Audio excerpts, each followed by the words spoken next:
আজকের পর্বে আপনাদের সাথে আমার নিজের বানানো আরেকটা সিগনেচার আইটেম আপনাদের সাথে শেয়ার করব, যেটা আমার ননদের মানে আমার বোনের অনেক বেশি পছন্দ।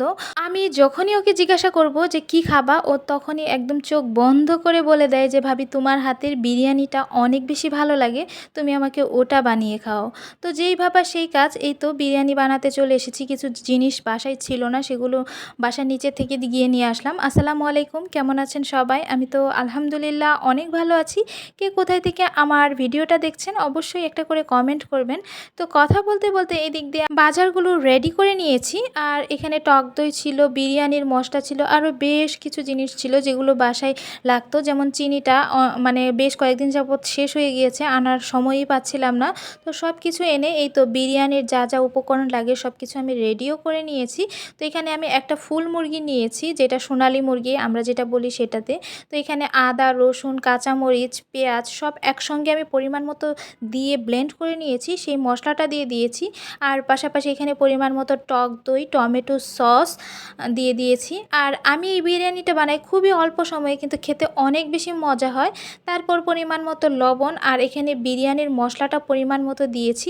এখানে যেহেতু ফুল 1 প্যাকেট আছে, এখানে 1 প্যাকেটটা আমার লাগবে না, জাস্ট হাফ পরিমাণ লেগেছে, আমি হাফটাই দিয়ে দিয়েছি। এখন সব কিছু উপকরণ দিয়ে এই মাংসটা খুব সুন্দরভাবে ম্যারিনেশন করে বেশ কিছুক্ষণের জন্য রেখে দিতে হবে।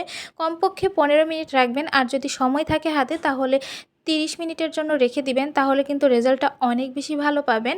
তো এই দিক দিয়ে আমি একটা কড়াই বসিয়ে দিয়েছি। আর এই কড়াইটা আমার বাসার ফেমাস একটা কড়াই, মানে যত দামি কড়াই ব্যবহারই করি না কেন, আমার কাছে এই কড়াইটা অনেক বেশি ফেভারিট। মানে এটাতে রান্না এত বেশি সুন্দর হয়, মানে কড়াইটাও বড় আবার রান্নাটাও খুবই ভালো হয়, যার কারণে এই কড়াইটা নিয়ে নিয়েছি। তো প্রথমত এখানে সয়াবিন তেল দিয়ে আমি হালকা একটু চিনি দিয়েছিলাম পেঁয়াজ কুচির ভিতরে, এটা আমি বেরেস্তা বানিয়ে নিব। আর বেরেস্তাতে হালকা একটু চিনি দিলে অনেক বেশি ক্রিস্পি হয়, আবার যখন এটা একটু মিষ্টি মিষ্টি হয় খেতেও কিন্তু বিরিয়ানির সাথে খুব মজা হয়। তো ছোটো ছোটো টিপসগুলো মেনে যদি রান্না করা হয় তাহলে কিন্তু খেতে খুবই মজা হয়। তো এখানে ওই তেলের মধ্যে আমি দিয়ে দিয়েছি আলু। আর বিরিয়ানিতে আলু পছন্দ করেন না এমন খুব কম সংখ্যক মানুষ আছে, যেমন আমি আলু মানে মাংসের থেকে আলুটা অনেক বেশি পছন্দ করি, যার কারণে বেশ কয়েক পিস আমি এখানে আলু দিয়ে খুব সুন্দরভাবে ভেজে নিয়েছি একটু লাল লাল করে। আর কিছুটা তেল এখান থেকে আমি কমিয়ে নিয়েছি, কারণ বিরিয়ানিতে খুব বেশি তেল হয়ে গেলে খেতে মজা লাগবে না। তো এখানে পেঁয়াজ কুচি দিয়ে একটু পরিমাণ আমি ভেজে নিয়েছি, আর এখানে সেই ম্যারিনেশন করা মাংসটা দিয়ে দিয়েছি।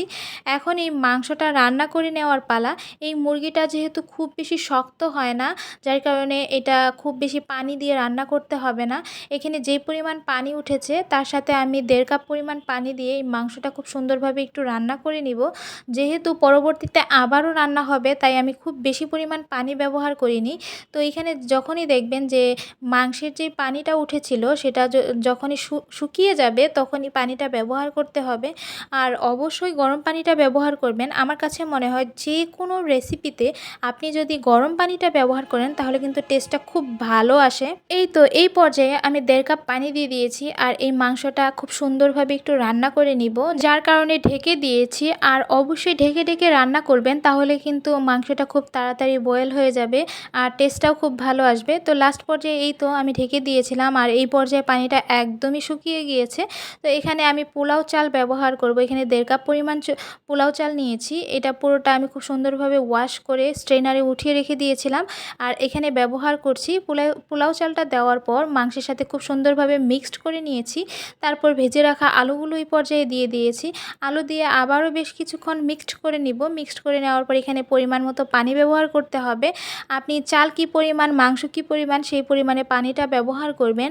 আর অবশ্যই গরম পানি ব্যবহার করবেন, আর অবশ্যই পানির মেজারমেন্টটা ঠিক রাখবেন। তো এই পর্যায়ে পানি দেওয়ার পর এখানে 4 চা চামচের মতো গুঁড়ো দুধ দিয়ে দিয়েছি। আমি আমার পরিমাণে দিয়েছি, আপনারা কম বেশি একটু দিতে পারেন, কোনো সমস্যা নেই। তো গুঁড়ো দুধ দেওয়ার পর আমি খুব সুন্দরভাবে নেড়েচেড়ে দিয়েছি। তারপর এখানে কিশমিশ ব্যবহার করছি, আপনারা চাইলে এটা স্কিপ করতে পারেন, আমার কাছে খুবই ভালো লাগে খেতে। তারপর টক দই যেহেতু ব্যবহার করেছি তার জন্য একটু চিনি দিয়েছি যেন একদম সব কিছু পারফেক্ট হয়। পাশাপাশি কয়টা কাঁচামরিচ দিয়ে দিয়েছি, আস্ত কাঁচামরিচ। খুব সুন্দরভাবে সব কিছু আবারও মিক্সড করে ঢাকনা দিয়ে ঢেকে দিয়েছি। এই পর্যায়ে আর কোনো কাজ নেই, এখন দমে দিয়ে রান্না করে নিতে হবে যেন চালটা খুব সুন্দরভাবে ফুটে আসে। আর কোনো রকম কোনো মশলা আর কোনো কিছু ব্যবহার করতে হবে না। আস্তে ধীরে করে জাল দিয়ে দেখবেন আস্তে আস্তে করে একদম পানিটা শুকিয়ে যাচ্ছে। আমার হাতের এই বিরিয়ানিটা অনেক বেশি পপুলার, অনেকেই খেয়েছে, যারা যারা খেয়েছে সবাই বলেছে অনেক বেশি মজা হয়। তবে আমার ননদ অনেক বেশি পছন্দ করে, মানে ও সুযোগ পেলেই বলে যে ভাবি আমাকে বিরিয়ানি রান্না করে দাও, ওর কাছে নাকি এত বেশি ভালো লাগে। তো এই তো লাস্ট পর্যায়ে আমি এখানে মানে বেরেস্তা দিয়ে দিয়েছি, বেরেস্তা দিলে তো খেতে আরও বেশি মজা হয়। তো এখানে আমার ননদের জন্য আমি উঠিয়ে আপনাদের সাথে সার্ভ করে দেখাচ্ছি যে এটা আসলে কেমন হয়েছিল। দেখেই বুঝতে পারছেন যে কতটা লোভনীয় হয়েছে। আমার এই ছোট্ট কুকিং ভিডিও কেমন লাগলো অবশ্যই জানাবেন। আল্লাহ হাফেজ।